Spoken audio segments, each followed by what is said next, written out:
শহীদে কারবালার আন্দোলন এটি শুধু একটি সংগ্রাম নয়, এটি ইমাম হুসাইন আলাইসাল্লাম এবং তার অনুসারীদের আত্মত্যাগের একটি আন্দোলন।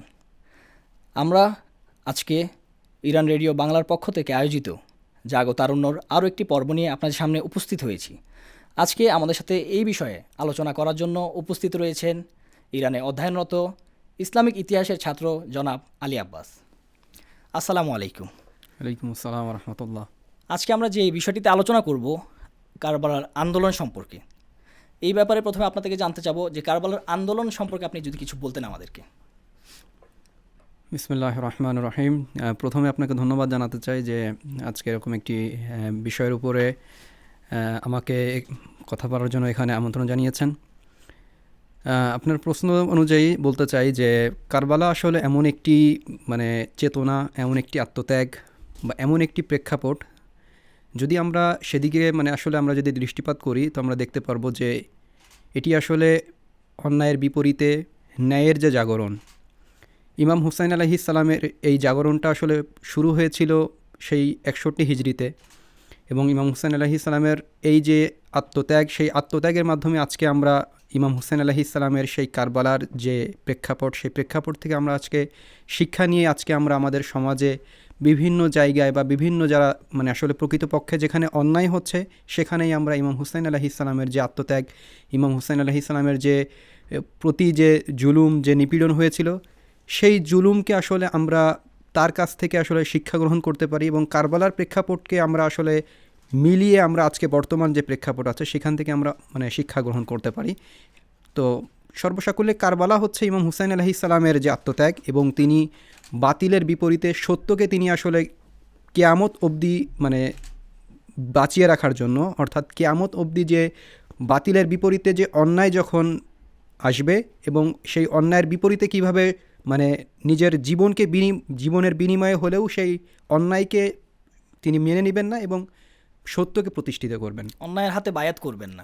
আসলে বলতে গেলে আমরা মাঝে মাঝে শুনে থাকি যে অনেকেই কারবালার যে ঘটনাটি, এই ঘটনাকে যখন বর্ণনা করতে যান, অনেকে বলেন যে এটি একটি রাজনৈতিক আন্দোলন, বা অনেকেই বলেন যে এটি একটি ধর্মীয় ঘটনা। তো এই ব্যাপারে আসলে বলতে গেলে এটি কি ধর্মীয়ভাবেই শুধু প্রেক্ষাপট, নাকি রাজনৈতিকভাবেও এর কোনো প্রেক্ষাপট ছিল, বা ঘটনাটি আসলে কী ছিল? দেখুন, ইমাম হুসাইন আলাইহিস সালামের আন্দোলন এটা কি আসলে আমরা প্রকৃত অর্থে এটা আসলে যারা বর্তমান সময় যারা সেকুলারিজম যারা করতে চায়, তারা আসলে প্রত্যেকটা জায়গাকে আলাদা আলাদাভাবে উপস্থাপন করতে চায়, বলে ইসলামের সাথে রাজনীতির কোনো সম্পর্ক নেই, বা ইসলাম আসলে একটি শুধুমাত্র ধর্মের মধ্যেই আসলে সীমাবদ্ধ করতে চায়। কিন্তু এটা যদি আসলে আমরা প্রকৃত অর্থে রাসূলের থেকে যদি আমরা রাসূলের ইসলাম যখন আল্লাহ রাব্বুল আলামিন যখন ইসলামকে আসলে প্রকৃত দিন বলে আল্লাহর কাছে আল্লাহ যখন স্বীকৃতি প্রদান করলেন, তো তার পরবর্তীতেই আমরা আসলে দেখতে পাই যে রাসূল সাল্লাল্লাহু আলাইহি সাল্লামের থেকেই এটা শুরু হয়েছে। এবং এটা আসলে আমরা যদি শুধুমাত্র ধর্মীয় এই গণ্ডির মধ্যে থেকেই যদি আমরা এটাকে বিশ্লেষণ করতে চাই, এটা আসলে সেটা প্রকৃত অর্থে এটাই বোঝাতে চায়, বোঝানো হয় না। কেননা ইমাম হুসাইন আলাইহিস সালাম যখন তিনি কারবালাতে যখন তিনি উদ্দেশ্য যখন তিনি যখন হারাকাত তিনি যখন বের হলেন মদিনা থেকে, তো তিনি তখন তার উদ্দেশ্য সম্পর্কে তার যে চিন্তা চেতনা এবং তিনি আসলে কি করতে চাচ্ছেন সেটা আসলে তিনি স্পষ্ট করেছিলেন। তো তখনকার সময়ের যে শাসক ছিল, সেই শাসক আসলে প্রকৃত অর্থে সেই শাসকের যে প্রেক্ষাপট বা সেই শাসক আসলে সত্যিকার অর্থে যে তিনি যখনই ইমাম হুসাইন আলাইহিস সালাম এটা উপলব্ধি করেছিলেন যে যে শাসক যখন সেই শাসক আসলে জালিমের হাতে,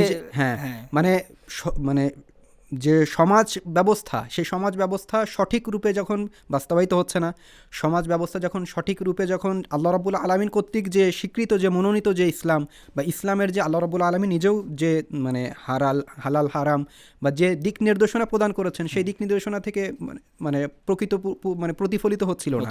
তো তখনই ইমাম হুসাইন আলাইহিস সালাম তখন বললেন যে আমি আসলে এবং রাসূল সাল্লাল্লাহু আলাইহি সাল্লামের রক্ত যেহেতু তার শরীরে ছিল, তো তিনি আসলে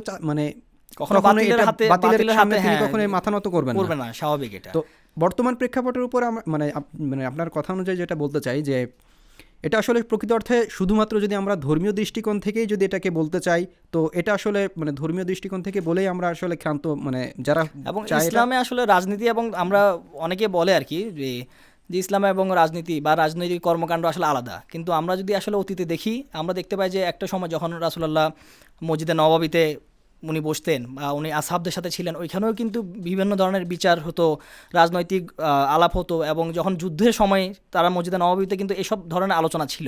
কিন্তু ওই হিসাবে যদি আমরা দেখে থাকি আমরা কিন্তু বলতে পারি যে না, ওই যুগেও ইসলামে মাযহাব এবং দ্বীনের সাথে কিন্তু রাজনৈতিক একটা সম্পর্ক ছিল। কিন্তু বর্তমানে এই প্রেক্ষাপটটা এসে পরিবর্তন হয়ে গিয়েছে যে না, আমরা দ্বীনে ইসলামের মধ্যে কোনো রাজনীতি রাখবো না, বা রাজনৈতিক কোনো কর্মকাণ্ড থাকবে না, বা রাজনীতির সাথে দ্বীনের কোনো সম্পর্ক নাই। এই ব্যাপারে অনেকে যেভাবে আসলে আল্লাহ রাব্বুল বলে আলামিন থাকেন। আল্লাহ রাব্বুল আলামিন পবিত্র কোরআনে যেভাবে বলছেন আর কি, যে ইন্নাদ্দীনা ইনদাল্লাহিল ইসলাম, অর্থাৎ আল্লাহ রাব্বুল আলামিনের কাছে একমাত্র মনোনীত যে ধর্ম, একমাত্র মনোনীত যে দিন, আল্লাহ রাব্বুল আলামিনের পছন্দনীয় দিনই হচ্ছে ইসলাম। তো অতএব ইসলাম যখন আল্লাহ রাব্বুল আলামিন যখন তার রাসূলের মাধ্যমে যখন ইসলাম প্রেরণ করেছেন, প্রতিষ্ঠিত করেছেন, তো এমন এটা আসলে মানে আমরা এটা বলতে পারবো না যে না শুধুমাত্র ইসলামকে শুধুমাত্র মসজিদের মধ্যেই সীমাবদ্ধ করে রেখেছেন। রেখেছেন, হ্যাঁ। কেননা মানে জীবন একটা জীবন ধারণের জন্য মানে পরিপূর্ণ জীবন বিধান হচ্ছে ইসলাম। ইসলাম। তো আমি যখন পরিপূর্ণ জীবন বিধান ইসলামকে যখন মান্য করব, তো তখন এটা আসলে মানে উচিত হবে না যে না রাজনৈতিক বা বর্তমান মানে শাসক বা সরকার নিয়োগ বা আপনি যে মানে অন্যান্য যে সকল মানে আলাদাভাবে আমরা যে রাজনৈতিক প্রেক্ষাপটটাকে আলাদা করছি এবং মানে ধর্মীয় প্রেক্ষাপটটাকে আলাদা করছি, এক্ষেত্রে আসলে এটা মানে সমুচিত নয় যে আমরা আসলে এটাকে ডিভাইডেড মানে এটাকে মানে বিভক্তিকরণ করে রাখবো। বরঞ্চ ইমাম খোমেনির কথা যদি আমরা বলে থাকি, ইমাম খোমেনি বলেছিলেন যে মানে ফার্সিতে একটা শব্দ ছিল যে সিয়াসাত এবং দিনিয়াত, এই জিনিসটা আসলে মানে যারা সেকুলার বা যারা চায় তারা শুধুমাত্র মানে চায় যে ইসলামকে আসলে ওই মসজিদ বা মাদ্রাসা বা এই সকল জিনিসের মধ্যে সীমাবদ্ধ রাখার জন্য, যাতে বাইরে রাখতে চায়, এবং জানে যে ইসলাম যদি আসলে প্রকৃত অর্থে যে জীবন বিধান আমাদেরকে দিয়েছে, সে জীবন বিধান আসলে যখন বাস্তবায়িত হবে তখন মানে তারা আসলে তাদের যে এজেন্ডা আছে, তাদের যে মানে নীল নকশা আছে, বা তারা আসলে সেটা থেকে মানে বিমুখ হয়ে যাবে, তারা আসলে সেটা মানে বাস্তবায়িত করতে পারবে না। তখন ইসলামকে আসলে এই জন্য চাই যে তারা যেন ইসলামকে একদম আলাদাভাবে বিভক্তিকরণ করে সমাজকে অন্য রূপে মানে প্রকাশ করতে, সমাজকে অন্য রূপে গঠন করতে। এখন আসলে বর্তমান যে যুগে আমরা দেখতেছি যে এরকম প্রত্যেক যুগে আসলে এটা এখন থেকে না, একদম 1400 বছর আগের থেকে শুরু করে এখন আমরা বর্তমানে 2025-এর শেষের দিকে আমরা এখন রয়েছি। প্রত্যেক যুগেই এবং প্রত্যেক সময় আমরা দেখে এসেছি যে কোথাও না কোথাও এক শাসক থাকে, জুলম হয়, জালিম থাকে। এটা এমন না যে না কোনো যুগে ছিল না, প্রত্যেক যুগেই ছিল, এবং আম্বিয়াদের সময় থেকে শুরু করে এখনকার পর্যন্ত প্রত্যেক যুগে আমরা দেখে এসেছি এই জিনিসটা। এখন বর্তমানে আমরা যে যুগে রয়েছি এবং বর্তমান যে ব্যবস্থা রয়েছে, কারবালার ইমাম হোসেনের যে আন্দোলন, তা থেকে আমরা কি শিক্ষা গ্রহণ করতে পারি, বা আমরা এই আন্দোলন থেকে কি শিখতে পারি, বা কিভাবে আমরা এখন বর্তমানে পরিচালনা করতে পারি ইমাম হোসেনের আন্দোলনকে? দেখুন, ইমাম হুসেন আলাইহিসসালাম যখন তিনি মদিনা থেকে যখন বের হলেন, ইমাম হুসেন আলাইহিসসালামের উদ্দেশ্য একদম মানে সুচারু, সঠিক এবং স্পষ্ট ছিল, এবং ইমাম হুসেন আলাইহিসসালাম নিজেই এটিকে স্পষ্ট করেছিলেন। ইমাম হুসেন আলাইহিসসালাম যখন তিনি মদিনা থেকে যখন বের হচ্ছেন, তখন ওনার কথা ছিল যে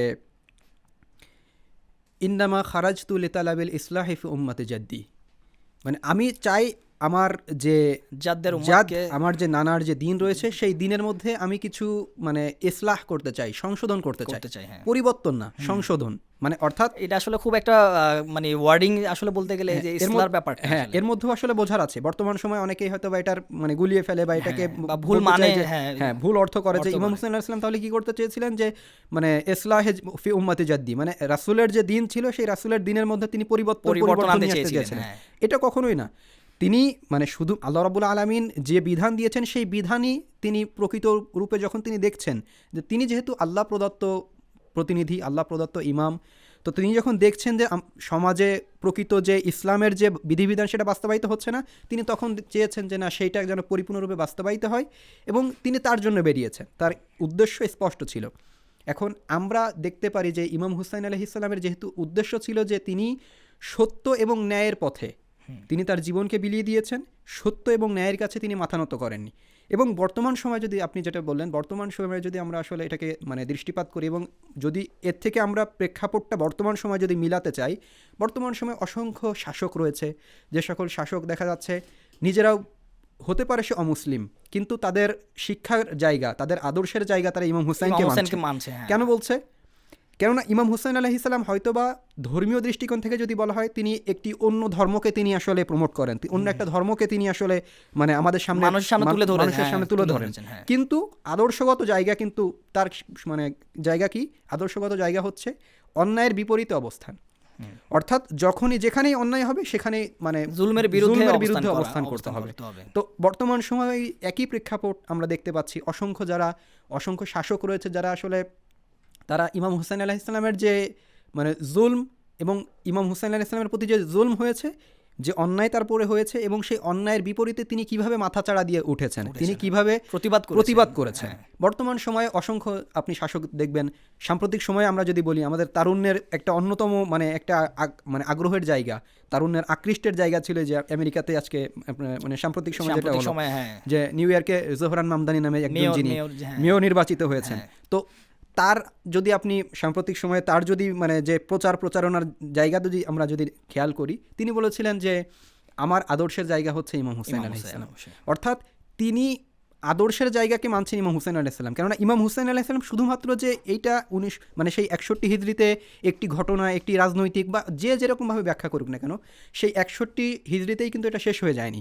তার উদ্দেশ্য ছিল কিয়ামত থেকে কিয়ামত অবধি যতক্ষণ পর্যন্ত পৃথিবী বাকি রয়েছে অন্যায়ের বিপরীতে অবস্থান, এবং এই অন্যায়ের বিপরীতে অবস্থান যখনই আমরা নিব, হয়তোবা এই যে আরও বিভিন্ন প্রেক্ষাপট আছে, তখন ইমাম হুসাইন আলাইহিস সালাম কেন দাঁড়িয়েছিলেন, কার বিপরীতে দাঁড়িয়েছিলেন, এগুলো যখন বলবো তখন হয়তো আমাদের আরও কিছু মানে সূক্ষ্ম বিষয় তখন চলে আসবে, তখন মাযহাব বা ধর্মীয়গত মানে যে মত পার্থক্য সেই সব জায়গায় চলে আসবে। কিন্তু আমি ওই বিষয়ে আলোচনা করতে চাচ্ছি না। আপনি যেটা বললেন যে বর্তমান প্রেক্ষাপট যদি আমরা বিশ্লেষণ করতে চাই, হ্যাঁ অবশ্যই ইমাম হুসাইন আলাইহিস সালাম যে অন্যায়ের বিপরীতে অবস্থান করেছেন, তিনি যে মানে যেখানেই অন্যায় সেখানেই যেন মানে জুলমের বিপরীতে যেন নিজের কণ্ঠ যেন সোচ্চার থাকে, তিনি সেটাকেই দেখাতে চেয়েছেন। এবং বর্তমান সময়ে আমরা অসংখ্য মানে মানুষকে দেখতে পাই যাদের আইডল বা যাদের আদর্শের জায়গা হচ্ছে ইমাম হুসাইন আলাইহিস সালামের সেই আত্মত্যাগ, ইমাম হুসাইন আলাইহিস সালামের সেই মানে নিজেকে সঁপে দেওয়া নিজের জীবনের বিনিময়ে হলেও। আমরা আসলে অতীতেও দেখেছি, শুধু এমন নয় যে বর্তমানে মানুষ কথা বলে, আমরা যদি অতীতে দেখে থাকি নেলসন ম্যান্ডেলা এবং হচ্ছে আপনার মহাত্মা গান্ধী, তারাও কিন্তু ইমাম হোসেনের যে আদর্শ সেই আদর্শেই তারা কিন্তু কাজ করেছে। এবং মহাত্মা গান্ধীর যে আন্দোলন ছিল এটা আসলে আমরা সবাই জানি যে উনি যখন ইংরেজদের বিরুদ্ধে দাঁড়িয়েছিলেন, উনি বারবার বলতেন যে আমি ইমাম হোসেনের আদর্শেই আদর্শিত, আমি কথা বলি। তো আসলে ইমাম হোসেনের যে আন্দোলন ছিল এটা শুধুমাত্র সেই কারবালার যে ওইখানে সীমাবদ্ধ থাকেনি, হ্যাঁ এটা, এবং এখন পর্যন্ত আপনি যে একটু আগে বলেছেন যে কিয়ামত পর্যন্ত, আসলে এটি কিয়ামত পর্যন্ত থাকবে। এবং বর্তমানে অনেকেই এই জিনিসটাকে নিজের আদর্শ, শুধু মুসলমান না, মুসলমানের বাইরে অনেকেই আদর্শটাকে গ্রহণ করে নিচ্ছে। আপনার কাছে জানতে চাবো যে বর্তমানে আমরা দেখে থাকি, যেমন ফিলিস্তিনের কথা যদি আমরা বলে থাকি, যে ফিলিস্তিনেও একটা জুলুম হচ্ছে, সেটা যুগ যুগ ধরে আমরা দেখে আসছি, কত বছর হয়ে গেছে। এখন সেখানে যে জুলুম হচ্ছে এবং সেখানে যে মানুষ হত্যা হচ্ছে, এই জিনিসগুলো আমরা কারবালার আন্দোলনের সাথে কতটুকু সামঞ্জস্য পাই? আমরা কিভাবে বলবো যে না, যে কারবালায় যে ঘটনাটি ঘটেছিল সেই একই জিনিস আজকে ফিলিস্তিনে এবং অন্যান্য অনেক দেশে, আফ্রিকান দেশ আছে, যেমন হয়তো গত বছর বা তার আগের বছর আমরা দেখেছি পাকিস্তানেও যে পারাচিনা, সেখানেও এরকম একটা ঘটনা ঘটেছিল। তো আপনি এটাকে কিভাবে বিশ্লেষণ করবেন? ওটাই ওই অবস্থায় যে দেখা যাচ্ছে, যেটা মানে উল্লেখ করেছি যে ইমাম হুসাইন আলাইহিস সালামের যে আত্মত্যাগ, সেই আত্মত্যাগ যখন আমি আজকে আমার প্রেক্ষাপটের সাথে আমি মিলাতে যাব, আজকে মানে উত্তম উদাহরণ হচ্ছে ফিলিস্তিনের দিকে আপনি যেটা বললেন। মানে ফিলিস্তিনের প্রেক্ষাপটকে যদি আজকে আমরা বিশ্লেষণ করি, ফিলিস্তিনের মানুষ কিন্তু দমে যায়নি। ফিলিস্তিনের মানুষের কাছে এখনও তাদের সেই মানে অস্তিত্ব রক্ষা বা তাদের সেই ভিটে মাটি রক্ষার জন্য তারা এখনও পর্যন্ত তাদের লড়াই করে যাচ্ছে। কিন্তু তাদের আদর্শের জায়গা হচ্ছে ইমাম হুসাইন আলাইহিস সালাম। যদি আমরা অসংখ্য যারা শহীদ হয়েছেন সেই শহীদদের দিকে আমরা যদি তাকাই, তাদের স্লোগান ছিল, আমাদের স্লোগান হচ্ছে ইমাম হুসাইন আলাইহিস সালাম, এবং শাহাদাত হচ্ছে আমাদের জন্য গর্বের। মানে শাহাদাতকে তারা আসলে মানে এমন একটা গর্বের জায়গা মনে করে, এবং এই সূচনাটা হচ্ছে ইমাম হুসাইন আলাইহিস সালামের থেকে। কেননা ইমাম হুসাইন আলাইহিস সালাম আমাদেরকে এই রাস্তাটা দেখিয়ে দিয়ে গিয়েছেন যে যেখানেই দেখবে অন্যায় হচ্ছে, অন্যায়ের কাছে মাথা নত তো করবেই না, বরঞ্চ যখন নিজেকে সঁপে দিবে তখন সেটা আল্লাহর কাছে একটি অনন্য উচ্চতা এবং অনন্য মাকাম তোমাকে দেওয়া হবে, যেটা শাহাদাতের মর্যাদা।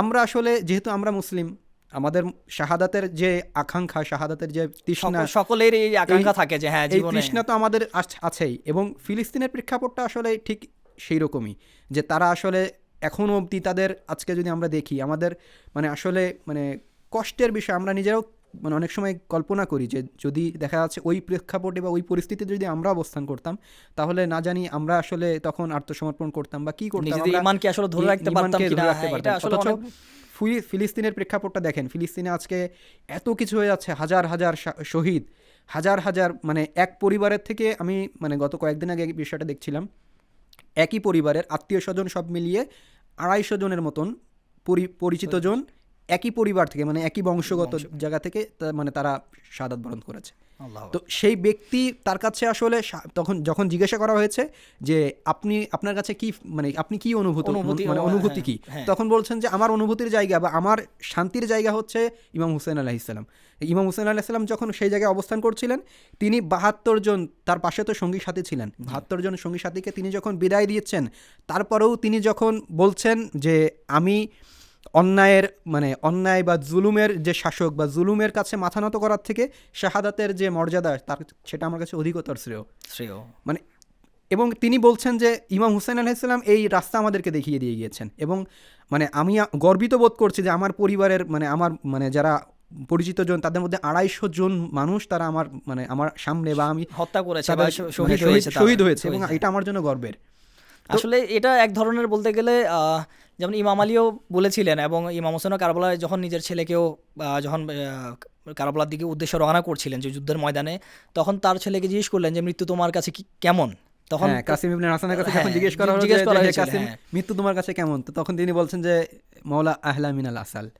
মানে এটা মানে আমার কাছে মৃত্যু বা আমার কাছে যে মৃত্যু আমার কাছে মধুর চেয়েও মিষ্টি। হ্যাঁ, মানে আমাদের শিক্ষার জায়গা, আমাদের আদর্শের জায়গা, আমাদেরকে যেভাবে শিক্ষা দেওয়া হয়েছে, আমাদেরকে আল্লাহ রাব্বুল আলামিন যে ওয়াদা আমাদেরকে দিয়েছেন যে শহীদের স্থান হবে এমন স্থানে যে সে আসলে বিনা হিসাবে সে বেহেশতে প্রবেশ করবে, এবং শাহিদের মর্যাদা আরও বলা হচ্ছে যে সে তাকে শাফাআতের যে মর্যাদা বা সে আসলে শাফাআতের মর্যাদা লাভ করবে। তো আমাদের মৃত্যু তো আমাদের কাছে আমাদের শিক্ষার জায়গা তো আসলে এইগুলা। 13 বছরের কাসিম যখন বলছেন যে মৃত্যু আমার কাছে আহলা মিনাল আসাল, তো আমাদের কাছে তো অলগু, আমাদের কাছে আদর্শের জায়গা তো ওইটাই। আমরা যখন চিন্তা করবো যে না, 13 বছরের কাসিমের কাছে যদি মৃত্যু মধুর চেয়েও অধিকতর মিষ্টি হয়ে থাকে বা অধিকতর যদি সম্মানজনক হয়ে থাকে, তাহলে আমাদের কাছে তো আসলে মৃত্যু কোনো ভয়ের কিছু না। এবং ফিলিস্তিনেরও কিন্তু এই আদর্শেই আদর্শিত। তারাও কিন্তু ইমাম হোসেনের যে কথাটা বা হযরত আলী আকবরের যে কথাটা, তারা কিন্তু এই জিনিসগুলোইকে ফলো করে।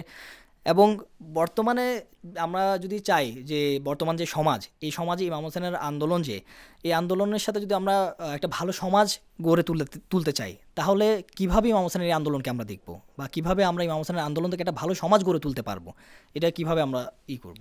এটা আমাদের ওই শিক্ষাটা গ্রহণ করতে হবে। যারা আসলে যারা ওই জায়গায় অবস্থান করছে এবং যারা আসলে নীতি নির্ধারক বা শাসক, আমি যদি বলি যারা এখন বর্তমানে শাসক, তারা কিভাবে ইমাম হোসেনের এই প্রতিবাদ থেকে বা তারা কিভাবে ইমাম হোসেনের আদর্শ থেকে বর্তমানে একটা সুন্দর সমাজ গড়ে তুলতে পারবে, ওটাই। এখন যারা নীতি নির্ধারক, তারা যদি আসলে চায় যে না, আমি আমার যে আল্লাহ কর্তৃক বা আল্লাহ রাব্বুল আলামিন যদি আমাকে যে বিধিবিধান, আমাকে যে নির্দেশ, আমাকে যে হালাল হারাম যেটা আমাদেরকে দিয়ে পাঠিয়েছেন, সেটা যদি আসলে প্রকৃত অর্থে বাস্তবায়ন করতে চাই, আমাদের আদর্শের জায়গা হচ্ছে তারা, অর্থাৎ আইমে মাসুমিন। তো আইমে মাসুমিনের যে ধারা, তারা আমাদেরকে যে ধারা আমাদেরকে দেখিয়ে গিয়েছেন, সেই ধারা যদি আসলে আমরা যদি তাদের পদাঙ্ক যদি আমরা অনুসরণ করে থাকি, তো অবশ্যই আমরা আমাদের একটি সুন্দর সমাজ আমরা করতে পারবো। কিন্তু আজকে যারা অসংখ্য, তারা যারা কি বলবো, নিজের শাসন করছে, কিন্তু তাদের শিক্ষাগত জায়গা বা তাদের আদর্শের জায়গা বা তারা আসলে তাদের মধ্যে যে আখেরাতের যে ভয়, বা যদি মুসলিম যদি বলে থাকি, কেননা আমরা যারা মুসলিম, তাদের তো অবশ্যই দুনিয়া পরবর্তী যে একটা জীবন রয়েছে, সেই জীবনে যে আমাদের বিশ্বাসী, তো আমরা যদি ওই বিশ্বাসী হয়ে থাকি, আমরা যখন কাজ করব, তো তখন আমাদের অবশ্যই আমাদের চিন্তা চেতনা এটা রাখতে হবে যে না, আল্লাহ রাব্বুল আলামিনের কাছে আমাকে জবাবদিহি করতে হবে। অবশ্যই। তো যখন আমাকে জবাবদিহি করতে হবে, তখন অবশ্যই আমাকে আমি কি করব, যখন ইমাম আলী আলাইহিস সালামের নাহজুল বালাগাতে যদি আমরা দেখতে পাই যে শাসক আসলে কেমন হওয়া উচিত, ইমাম আলী আলাইহিস সালাম যখন বলছেন যে ইমাম আলী আলাইহিসসালামকে মানে একটি খুতবাতে, আমি খুতবাটা এখন যদি বলি 47 কি 45 নম্বর একটা মানে খুতবা, দুঃখিত, চিঠি, তিনি একটা চিঠি যখন মানে একজনকে পাঠাচ্ছে, মানে একজন হুজাইফাকে তিনি যখন পাঠাচ্ছেন, তো তিনি মানে সেখানে হুজাইফা এক জায়গার গভর্নর হিসেবে তিনি সেখানে নিযুক্ত ছিলেন। তো তখন হুজাইফাকে তিনি ইমাম আলী আলাইহিস সালাম যখন তিনি বলছেন যে আমি শুনতে পেরেছি যে তুমি এমন কারো দাওয়াত গ্রহণ করেছো যে আসলে মানে যারা মানে দরিদ্র বা যারা আসলে জুলুম করে, হ্যাঁ, জালিম একজন শাসক, তাদেরকে মানে সাদরে গ্রহণ করে, আর যারা নিষ্পেষিত নিপীড়িত তাদেরকে মানে সে আসলে মানে দূরে ঠেলে দেয়, তাদেরকে আসলে অবমূল্যায়ন করে। তো তুমি সেই তার দাওয়াতে বা তুমি তার আমন্ত্রণে লাফিয়ে চলে গেছো, মানে তুমি মানে অতি উৎফুল্ল হয়ে উৎসাহিত হয়ে চলে গেছো। কিন্তু মানে ইমাম আলী আলাইহিস সালাম তখন তাকে এটা শিক্ষা দিতে চাচ্ছেন, এটা জানাতে চাচ্ছেন যে তোমার মাওলা বা তোমার আদর্শের জায়গা যদি আমি হয়ে থাকি তাহলে তোমার সাথে এটা কখনোই মানে মানায় না, এটা মানাবে না, উপস্থিত হতে। হ্যাঁ, মানে আমাদের আদর্শের জায়গাটা কোন জায়গায় সেটা আমাদেরকে বুঝতে হবে। এখন আমার আদর্শের জায়গা যদি ইমাম আলী আলাইহিস সালাম হয়ে থাকে, আমার আদর্শ যদি আইমে মাসুমিন আলাইহিস সালাম হয়ে থাকে, তো আমার দ্বারা ওই কাজগুলো কখনো সংগঠিত হবে না। যদি হয়েও থাকে আমি খুব দ্রুতই দেখা যাচ্ছে আমি সংশোধিত হতে পারবো, কেননা সংশোধনের জায়গাও আমাদের কাছে খোলা আছে। কিন্তু যারা আসলে প্রকৃত অর্থে চায় না যে সে সঠিকভাবে পরিচালিত হতে, বা যারা আসলে যেভাবে নিজেকে পরিবর্তন করতে চায় না, মেইন জিনিস হচ্ছে যে তার ভিতরে পরিবর্তনটা আনা সবচেয়ে ইম্পর্টেন্ট জিনিস। জি, এখন যদি না আসে তাহলে একজন শাসককে আপনি কিভাবে পরিবর্তন করতে যাবেন? আমরা বাংলাদেশের মানে স্বাভাবিক আমরা বাংলাদেশের যে রাজনৈতিক প্রেক্ষাপটের দিকে যদি আমরা তাকিয়ে থাকি, আমরা দেখতে পাবো যে আমরা একই সাথে হজ করছে, একই সাথে উমরা করছে, একই সাথে বিভিন্ন রকমের মানে মানে বাহ্যিক দৃষ্টিতে ধর্মীয় কার্যক্রম তারা করছে, কিন্তু একই সাথে দুর্নীতির পাহাড় বা দুর্নীতি মানে আমরা করেই যাচ্ছে। অসংখ্য অভিযোগ তাদের বিরুদ্ধে আমরা দেখতে পাচ্ছি। মানে এটা তাহলে কিভাবে সম্ভব? মানে আমি মানে শুধুমাত্র দেখা যাচ্ছে মানুষকে মানে এটা একটা ঘোরের মধ্যে রাখা, যে মনে মনে ইমাম হুসাইনকে আমি বা ওনার আন্দোলনকে আমি পোষণ করলাম, কিন্তু আমার কার্যক্রম দ্বারা আমি সেটা জালিমের কাজ করলাম।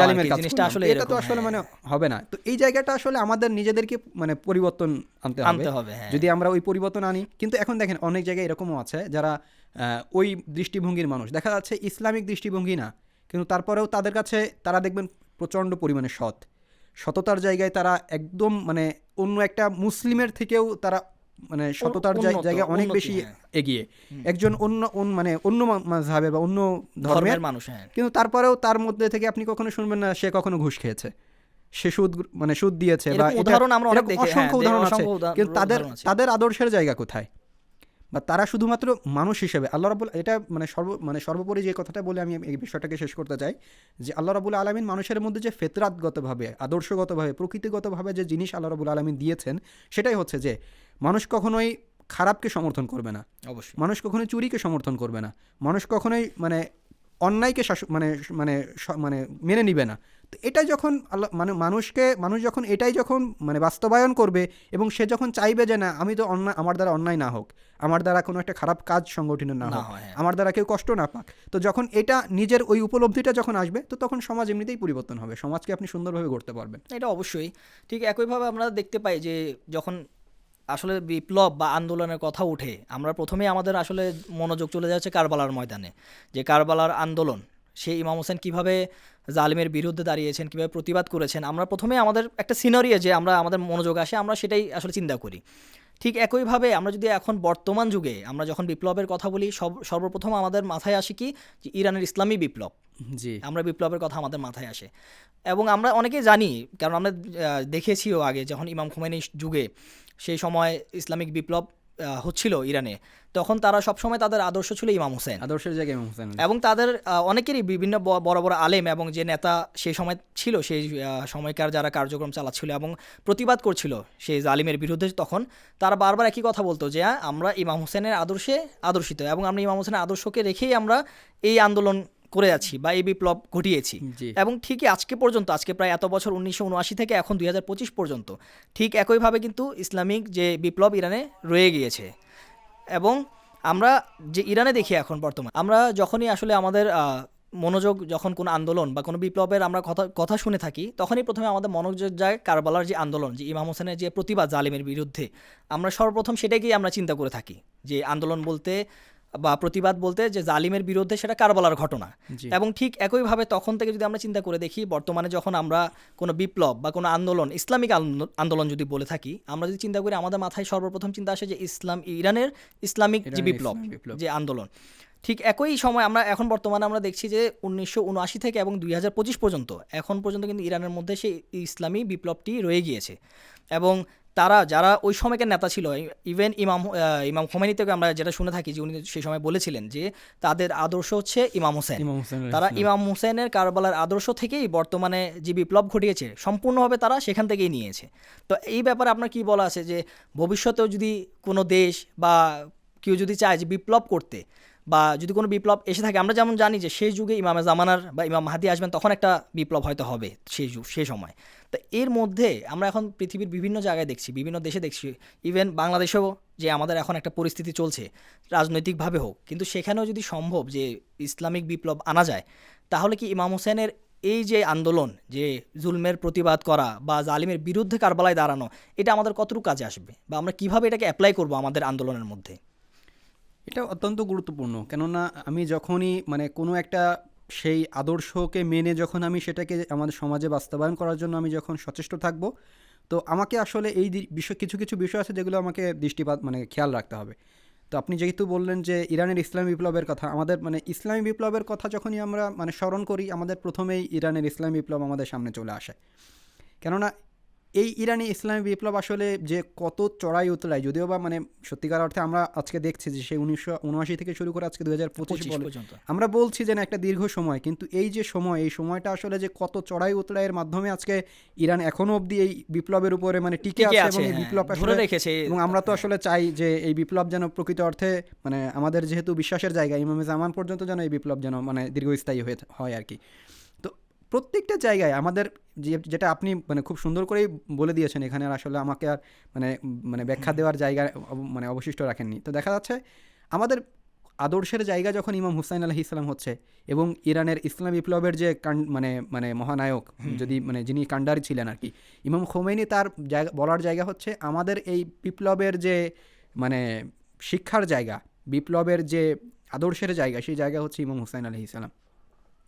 এবং যখন ইমাম এটা হবে, তো তখন ইমাম হুসাইন, তখন আপনাকে একটা মানে কথা বলতে চাই, ইমাম খুমাইনি তিনি যখন মানে ফ্রান্স থেকে যখন মানে বিপ্লব পরবর্তীতে তিনি খুব দ্রুত সময় যখন তিনি ইরানে প্রত্যাবর্তন করলেন, তো তখন লক্ষ লক্ষ মানুষ যখন ইমাম খুমাইনিকে যখন অভ্যর্থনা জানানোর জন্য যখন তিনি মানে স্বাগত জানানোর জন্য যখন এয়ারপোর্টে মানে বিমানবন্দরে যখন উপস্থিত হয়েছিলেন, তো তখন কেউ একজন নাকি ইমাম খুমাইনিকে বলেছিলেন যে হে ইমাম, দেখেন এরা সবাই আপনার জন্য জীবন উৎসর্গ করার জন্য মানে মানে আপনার নির্দেশে এরা মানে নিজেদেরকে মানে শেষ করে দিতে, হ্যাঁ, নিজেদেরকে উৎসর্গ করে দিতে রাজি আছে।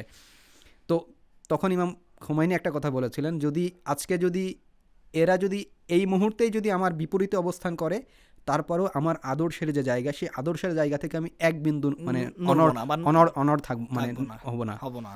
মানে আমার আদর্শের মানে আমাদের বলার জায়গা হচ্ছে ওটা, যে আমাদের আদর্শের জায়গা যেন কখনো যেন মানে আমার যেন আদর্শের জায়গাতে যেন আমরা অটল থাকি, আমরা নড়ে না যাই। হ্যাঁ, আমরা যখন অটল থাকবো, তো তখন মানে মানুষ কি আমাদেরকে মানে সেখানে মানে আমাদেরকে কি বলছে বা মানুষের সমর্থন আছে কি না সেটা আমাদের কাছে গুরুত্বপূর্ণ হবে না। কেননা আমাদের আদর্শের জায়গা এবং আমাদের নিজেদের মানে নিজে যখন ওই বিষয়ের উপরে অটল, তো তখন অবশ্যই মানুষ আপনার প্রতি আকৃষ্ট হবে, যেভাবে ইমাম খোমেনির প্রতি আকৃষ্ট হয়েছিল, যেভাবে লক্ষ লক্ষ মানুষ যখন ইমাম খোমেনির উপরে নিজেকে মানে যখন ইমাম খোমেনি যখন বললেন যে তোমরা রাস্তায় নেমে আসো, তো তখন লক্ষ লক্ষ হাজার হাজার মানুষ তখন রাস্তাতে নেমে এসেছে।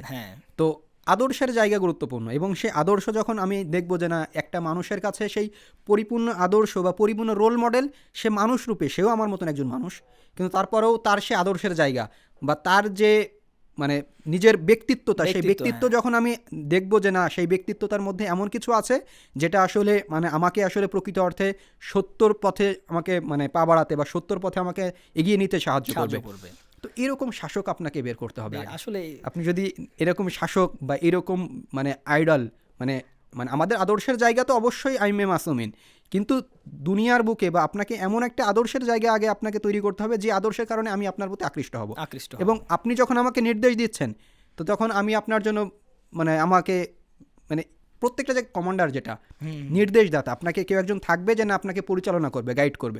তো যখন ওই রকম একজন শাসক যদি হয়ে থাকে, তো আপনি অবশ্যই সেখানে নিজের জীবনকে মানে বিলিয়ে দিতে বা এমন কিছু করতে আপনি তখন এক পিছু পা হবেন না। যেটা আপনি যদি বাংলাদেশের কথা বলেন, বাংলাদেশের যে মানে সাম্প্রতিক সময় যেটা হয়েছিল ওখানে, মানে যে আমরা বিপ্লব বলছি, যদিও বা সেটাকে আসলে মানে বিভিন্ন জন বিভিন্ন রকমের ভাবে সেটাকে ব্যাখ্যা করছে।